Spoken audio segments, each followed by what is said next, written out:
ये तो आजादी की सी लड़ाई समझ लेना। लेकिन हमारी लड़ाई हथियारों की नहीं, ज्ञान के शस्त्र से हमने लड़ना है। कबीर साहब का ज्ञान ऐसा है, कहते हैं और ज्ञान सब ज्ञानड़ी, कबीर ज्ञान सो ज्ञान, और जैसे घोड़ा तोब का करता चला मैदान तो कर दिया।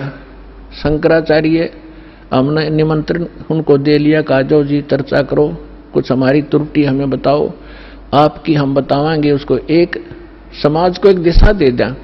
लेकिन कुछ भी रहा हो, चाहे वो अपने आप को गण्याडी मान रहे होंगे, अकेले जावा रामपाल का तो कोई अस्तित्व नहीं है, लेकिन फिर भी गरीब के पास भी आ जाना चाहिए बड़े आदमियों ने, जो आमंत्रित करता है। दूसरी बात यह है कि उनके पास कख नहीं, उनको सारा पता लग चुका है। क्योंकि पुण्यात्माओं, आज इतना सेंसिटिव मीडिया है, एक वचन भी दास ने इस पूरे सत्संग में गलत बोल दिया होता, ये बवंडर बना देते। और आज मैं सीधा छाती में मार रहा हूं इनके सच्चाई को, और कोई चसक नहीं रहा, इतना वजन है सच्चाई के अंदर। तो वो यहां नहीं आए, दुर्भाग्य था हमारा, बहुत इंतजार की उनकी। लेकिन परमात्मा ने दया करी, इस साधना चैनल वाले पर न्यारी रजा कर दी दाता ने। इसने अपनी टीम भेज के और सबसे उनके इंटरव्यू ले लिए, खुश होकर दे दिए। धोती सी मन्नत धो दी उनकी, यहां पर दिखा दिया किसे शंकराचार्य है और किसे आचार्य है।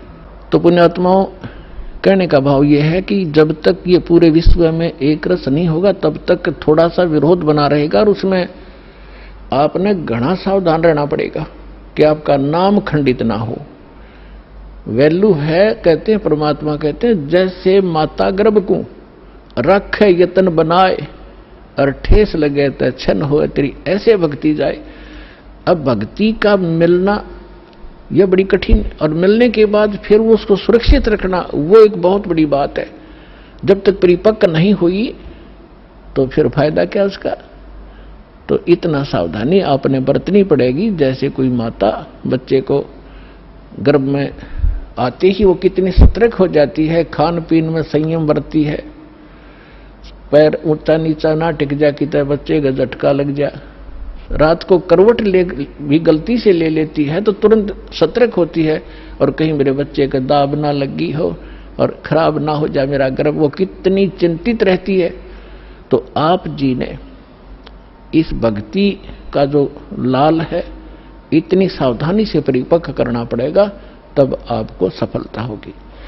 इसमें फाउल पॉइंट है, आन उपासना नहीं करनी, संसारिक व्यवहार के जो भी कार्य हैं, जो भक्ति परमात्मा की मर्यादा को भंग करते हैं, वो नहीं करने,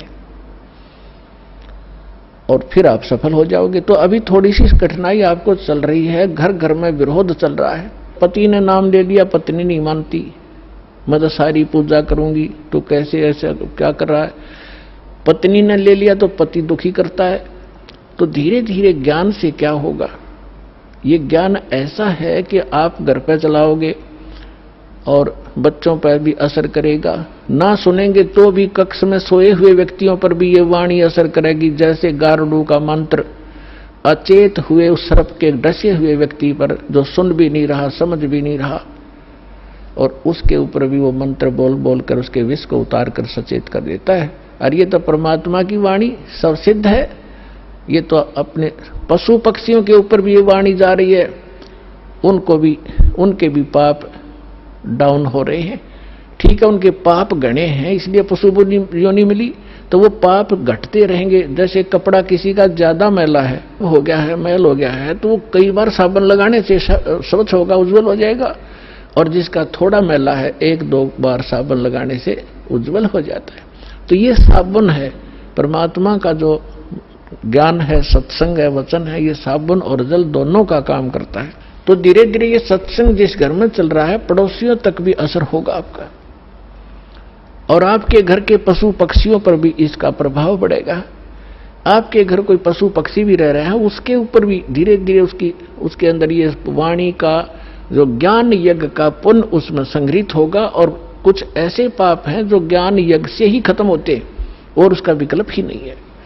जैसे कपड़े को पहले थोड़ा मैला है तो जल से धो दिया, साफ हो गया, ज्यादा मैला है तो और भी मैल रहा तो साबुन लगाना पड़ा। और फिर भी कोई दाग दबा रह जाता है तो ड्राई क्लीन से साफ हो जाता है। तो इसी प्रकार ये सभी क्रियाएं हमें अपने अंतःकरण, अपने जीव के ऊपर, आत्मा के ऊपर जो मैल जमा हो गए, उन सभी पापों का नाश करने के लिए ये सारे ही साधन अपनाने पड़ेंगे। मंत्र के जाप भी करने पड़ेंगे, 5 यज्ञ भी आपने करनी पड़ेंगी, और तब जाकर के आपकी भक्ति सफल होगी। तो इसमें फाउल पॉइंट दास आपको बता रहा है कि ये भ्रमित ना होना। ऐसे कोई व्यक्ति आपके साथ डिस्कस भी करे तो उसको समझाना कि देखो, पहले तो जब हम डॉक्टर के पास जाते हैं तो डॉक्टर की औषधि में हम स्वयं ही विवेचन करते हैं, तो फिर उस डॉक्टर के पास जाने की आवश्यकता ही नहीं कि इसने दवाई ठीक नहीं दी तो कोई और देखो, वहां से लो। तो इसी प्रकार सबसे पहले तो ये देखो, ये ज्ञान आज तक ना किसी ने सुना और ना सुनाया, किसी के पास था ही नहीं।